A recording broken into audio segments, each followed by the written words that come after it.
नमस्कार, मैं हूं आपके साथ रोशन लाल सैनी और आप देख रहे हैं न्यूज़ 14 टुडे। हरियाणा में विधानसभा चुनाव लगातार जारी है। तो हम लाडवा में हैं और लाडवा से मुख्यमंत्री नायब सैनी खुद विधानसभा चुनाव लड़ रहे हैं। हालांकि विपक्ष से मेवाराम सिंह हैं जो कांग्रेस से विधायक भी हैं, वो चुनावी मैदान में है। और बात करते हैं नायब सैनी जी जो मुख्यमंत्री, उनकी पत्नी सुमन सैनी जी हमारे साथ हैं कि किस तरह का इस बार माहौल देखने को मिल रहा है। स्वागत है आपका मैम। धन्यवाद भाई साहब। किस तरह का माहौल देख रहे हैं चुनाव का इस बार, क्योंकि एक बार फिर करनाल को सीएम सिटी बनाने के बाद अब लाडवा को सीएम सिटी बनाने की तैयारी चल रही सभी दर्शकों को मेरी तरफ से नमस्कार। लोगों में बड़ा उत्साह है। लगातार मैं भी लोगों के बीच में हूँ।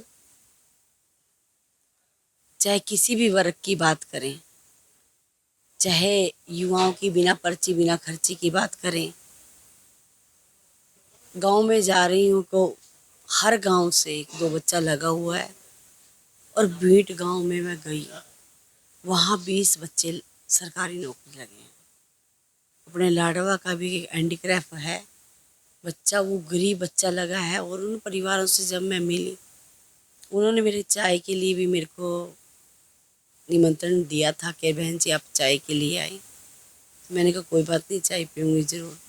वो परिवार मिलना चाह रहे हैं और वो परिवार कह रहे हैं कि इतना तक हमारी सांस चलेगी, हम किसी और को वोट नहीं डालेंगे। और कल मैं कनीपला में गई तो वहाँ भी चाय मेरी रखी, तो वहाँ पे मैं गई, एक साधारण सा परिवार, उसमें एसी लगा हुआ था। तो मेरे को कहने लगे, कह रहे आप बहन जी यहाँ आइए, यहाँ एसी लगा हुआ है। तो मैं देख रही थी 4 चफेरे भी साधारण सा मकान है और एसी लगा हुआ है। तो एकदम से लड़का आया, उसने बोला भी मेरी गवर्नमेंट जॉब लगी है। कह रहे मैं देख रहा हूँ भी आप बैठे हो यहाँ पे और आप नोट कर रहे हो इस बात। कह रहे ये जो हमारे घर का वातावरण बन रहा है ये भारतीय जनता पार्टी की देन है। आज मैं सरकारी नौकरी लगा हूँ। कह रहे अगर गरीबी हटी है तो ये इसी वजह से हमारे घर की गरीबी ख़त्म होगी, क्यों मैं मेरी जॉब लगी है। जब मैं कमाऊँगा तो घर में से वैसे ही हमारी संतुलन हमारे घर का ठीक होगा। तो ऐसे लोग लगातार अपने मुंह से ये बात कह रहे हैं। और लोग मेरे पास ये भी बातें बताते हैं अभी किस तरीके से यहाँ से नौकरी मिलती थी, कि पैसे लेके जाते थे हम, लिस्ट बनती थी और लिस्ट बनती थी, नाम आता था, हमें कहते थे दूसरे नंबर पे आ गया, पहले नंबर पे आ गया। तो हम घर आ जाते थे तो फिर ये बात होती थी भी नहीं भाई, भी दूसरे का वजन ज़्यादा हुआ है इसलिए नौकरी उसको मिली है।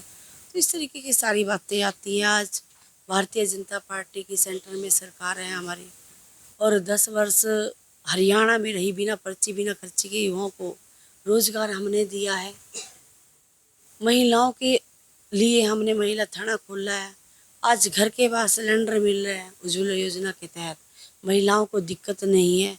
नहीं, कितनी दिक्कत महिलाओं को होती थी। 50% की पंचायत के अंदर हमने भागीदारी दी है। आज मंच पे बहन बैठती है, सरपंच है, पंच है, बड़े गर्व गौरव की बात होती है। वो माइक लेकर अपने मुंह से वो स्वागत करती है अतिथियों का। और किसानों के लिए 24 फसलों पे एमएसपी था, जो अपने हरियाणा में इतने दिन से मांग हो रही थी, जो मुख्यमंत्री जी ने किया है। बहुत ऐसे काम हुए हैं हरियाणा के अंदर जो इतिहास में पहली बार हुए हैं। अगर हम बात करें नायब सैनी जी की, मुख्यमंत्री बनने को बहुत कम समय उनको मिला है, क्योंकि मुख्यमंत्री बनने के बाद लोकसभा चुनाव आ गए, उसके बाद विधानसभा चुनाव के लिए आचार संहिता लगे। अगर हम आंकड़े निकालें तो मुश्किल से 60 दिन का वक्त भी उनको कार्य करने के लिए नहीं बना है। तो इन 60 दिनों में उन्होंने 126 ऐसे कार्य किए हैं हरियाणा के अंदर जो इतिहास बनकर रह गए हैं। तो किस तरह से देखते हैं, बड़ी चुनौती है कहीं ना कहीं नायब सैनी के सामने? नहीं, कोई चुनौती नहीं है, क्योंकि संगठन का काम शुरू से किया है। हर चीज़ को इतनी बारीकी से लिया है। जो 56 दिन ये निकले हैं, ये उसमें काम हुआ। 126 फैसले उसी का नतीजा है, क्योंकि काम तो लगातार कर ही रहे थे। सरकार में भी काम किया, पार्टी में भी काम किया। और नहीं तो एक साल में लोग 5-5 साल मुख्यमंत्री रहने के बावजूद तो ये कहते हैं, कह रहे ये तो कुछ नहीं है, 10 साल ये कुछ नहीं है, कि हमें और टाइम चाहिए। तो इस तरीके की बात आती है। सबका अपना अपना काम करने का तरीका है। माननीय मुख्यमंत्री जी का अपना काम करने का तरीका है, नीचे से उठ के कार्यकर्ता के रूप में चले हैं वो। आज पार्टी ने पहले पार्टी की जिम्मेवारी निभाई, अब सरकार की जिम्मेवारी निभाई, और लगातार इसी कोशिश में है कि हरियाणा का जितना भी हमारा परिवार है उसको कोई दिक्कत ना हो। देखते हैं अगर लगातार वीडियो सोशल मीडिया पर वायरल होते हैं मुख्यमंत्री जी की, वो अपने काफिले को कहीं भी रोक लेते हैं, एक ठेली पे रोक लेते हैं, फल की दुकान पे रोक लेते हैं, चाय की दुकान पे रोक लेते हैं, तो कहीं ना कहीं उस तरह के माहौल से क्या फ़ायदा मिलेगा, या उनका ऐसा व्यवहार ही कुछ ऐसा है? आप बहुत नज़दीकी से जानते हैं, बताएं। हाँ बिल्कुल, 22 साल हो गए शादी को, मैं तो ऐसे ही देख रही हूँ उनको। जिस दिन से मैं आई, किसी की चिंता करते हैं। और जब मुख्यमंत्री बने तो मैं एक दिन बात हो रही थी पीए से, मैंने कहा इस तरीके से कुछ लोग मिलना चाहते हैं, और वो कह रहे भी सीएम साहब का काफिला यहाँ से निकलेगा, क्या सीएम साहब रुकेंगे? वो कह रहे मैडम जी आप ये बात कह रहे हो, मुख्यमंत्री जी तो जगह जगह रुकते जा रहे हैं, स्वभाव में है उनके ऐसा। स्वभाव ऐसा है कि हर व्यक्ति को बुलाना, हर व्यक्ति से बात करनी, जहाँ 4 लोग खड़े हैं वहाँ रुकना, स्वभाव में ऐसा ही है। विपक्ष को लेकर क्या कहेंगे, क्योंकि विपक्ष भी लगातार अपने दावे कर रहा है कि वो 50-55 सीटें लेकर आएगा और बीजेपी को हराएंगे, तो विपक्ष को क्या लेकर क्या? भारतीय जनता पार्टी आज विश्व के अंदर हमारा नाम है। नरेंद्र भाई मोदी ने इतने मजबूती से काम किया है, आज विपक्ष वालों के पास कोई मुद्दा नहीं है। कहीं तो क्या कहें, कभी कुछ बोलते हैं, कभी कुछ बोलते हैं, झूठ की राजनीति करते हैं, और वो करते ही आ रहे हैं। बाकी तो हमारे पास आज विकास के जो नीति हैं उसको लेके लोगों के बीच में जा रहे हैं, और हमारी तो भारतीय जनता पार्टी का एक ही उद्देश्य है कि पंक्ति में अंतिम व्यक्ति का विकास करना, और उसी गरीब को, उसी पंक्ति के अंतिम व्यक्ति को हम लेके आ रहे हैं, उसी का विकास करने में हम लगे। अंतिम सवाल है मैडम, मुख्यमंत्री जी से आपकी कभी बात होती है तो नॉन स्टॉप हरियाणा जिस तरह से बनाया जा रहा है, तो कुछ ऐसे भी कुछ कार्य होंगे जो आपसे शेयर करते होंगे मुख्यमंत्री जी, वो दर्शकों से शेयर कर पाएंगे? पार्टी के नाते तो चर्चा होती है। मेरे को भी गर्व है कि मैं भारतीय जनता पार्टी का कार्यकर्ता हूँ। मेरे को भी उस शख्सियत नरेंद्र भाई मोदी जी के साथ काम करने का मौका मिल रहा है, और मैं उनके लिए लोकसभा में मैंने काम किया है।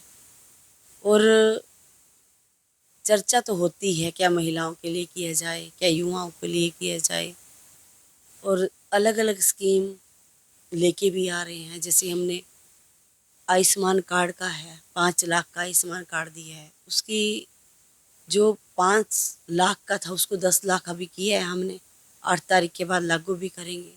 और 70 वर्ष से जो हमारे बुजुर्ग हैं उनके भी स्वास्थ्य की चिंता सरकार करेगी।